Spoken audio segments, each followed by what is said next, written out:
Welcome back to the PulpMX Fantasy Show presented by Maxxis Tire. My name is Donnie, and with just 4 rounds to go, this one might be the most crucial of the season, as we have the first of 2 East-West showdowns to close out the year here in East Rutherford, New Jersey. As always, 5 riders to note when picking your team, tips for the FFL, the race day schedule, and an early look at what my team could be come Saturday. But first, let's talk about who will not be in New Jersey. In addition to guys like Nate Thrasher and Jeremy Martin missing the round after suffering injuries in Atlanta, there are also some teams that simply are not making the trip all the way to the Atlantic Ocean for just 1 round, like Mitchell Oldenburg, for example. Do not forget to keep an eye out on the Red Cross flags next to the riders to denote that they are out with injury, as well as checking the box at the top of the page after qualifying to filter out the guys that did not even make the trip to New Jersey. All right, 3 guys to target, 1 to avoid, high handicap guy. For those of you that like to gamble, starting in the 250s, we only have 6 All-Stars to choose from, with 2 of the All-Stars out. And this week, I like Jet Lawrence.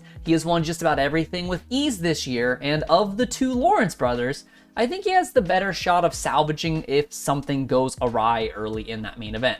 Regardless of who you pick this weekend, All-Star or not, remember that next weekend is an East Coast round, so any East Coast guys you pick this week will be locked out next, but the West Coast guys, it doesn't matter. And that is what gives Jet the nod over Hunter for me. Another guy I want you to look at in the little class this weekend is Jordan Smith. All of those negative and 0 handicaps look scary on paper, but remember, there are only 6 All-Stars, so it is not so bad.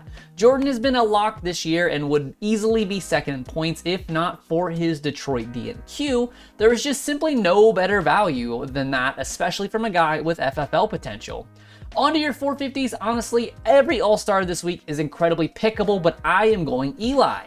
It's always been a big strategy for me to keep picking All-Stars that are in the title hunt late in the year to get that maximum effort out of them. And that continues this weekend with Eli's handicap above 0. He's actually finished top 2 in 58% of races this season, and another long start should put him in a great position on that Star Racing Yamaha. It was hard for me to pinpoint a bad pick this weekend, and I finally had to settle on Benny Bloss. The Baby Giraffe is not a terrible pick this weekend, it's just that he's coming in with his lowest handicap of the season at a 5, with a best finish on the year of just 11th. Even if he matches that, he's capped at 34 points, and I just don't think that is high enough of a ceiling to play with the fire that is the 44, as he does already have 4 DNF and DNQs on the season. The high handicap hero of the round given to a rider with a handicap of 10 or more that I think has a realistic chance to score massive points this weekend if you're the type of person that likes to sweat out a little LCQ action for a big payout. The handicaps in the 250 class are brutal this weekend, and quite honestly, there's only 1 pick on the entire board that I like above a 7, and that is Talon Hawkins all the way at a 12. The Rockstar Husky rookie has been having a quiet and successful under the radar type of season, but if there's one thing that anybody knows, it's that he knows how to rip a start. And that's what we're looking for in these full gate drop heats and LCQs. Only gonna have 6 minutes to work your way up. He would only need to beat 3 lower handicap guys in his heat to get straight in, which is a risk, but if he does, he's likely the only guy that's gonna be in that main guaranteed double points this weekend.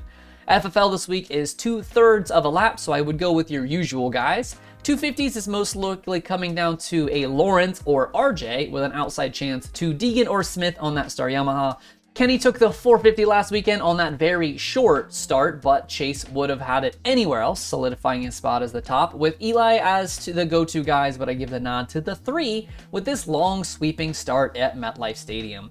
A nice cool 62 for the kickoff of the first 250 heat race, and there is an outside chance of some rain here and there as the races play out. I do not think there is any reason to plan for a mutter, but definitely keep your eyes on the forecast as Saturday rolls on in case you want to adjust to guys that are a little bit more likely to stay on 2 wheels. East Coast night races give us race day live at 1:30 Eastern, 10:30 a.m. Pacific. RotoMoto patrons get a shot at the enhanced cheat sheets early at around 5:30 Eastern, while the rest of you get the basic qualifying cheat sheets at 6 p.m. on Twitter and Instagram for the picks lock when the gates drop, with Peacock coverage beginning at 7 p.m. Eastern for Pacific. Before I show you my early team, I want to talk about Maxxis Tire coming on for all 17 Supercross rounds so I can deliver these videos for you. You know Maxxis Tire. You know their MX ST tire designed by the king of Supercross and my all-time favorite rider, Jeremy McGrath. It is the newest and most advanced tire in the Maxxis MX lineup, featuring an all-new tread pattern, compound, and composition to provide the stability, predictability, and traction that the upper tiers of motocross demand. Available at your local retailer and also at motosport.com. My Thursday team playing a little bit safe. I got Jet Lawrence as my all-star. I have Neg 1 Jordan Smith, 0 handicap Pierce Brown, and Tom Vial penciled in at a 4 pending a positive update on his health after that Atlanta crash that caused him a DNF.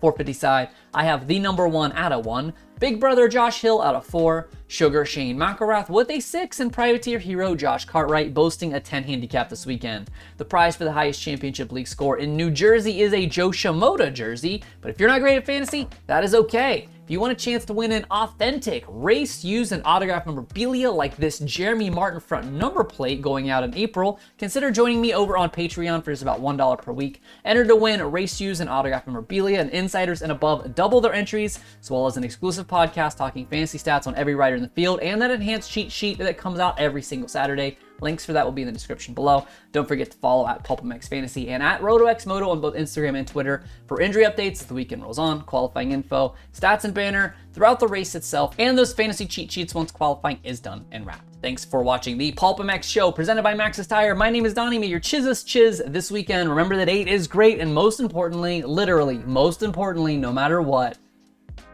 have fun. Good luck.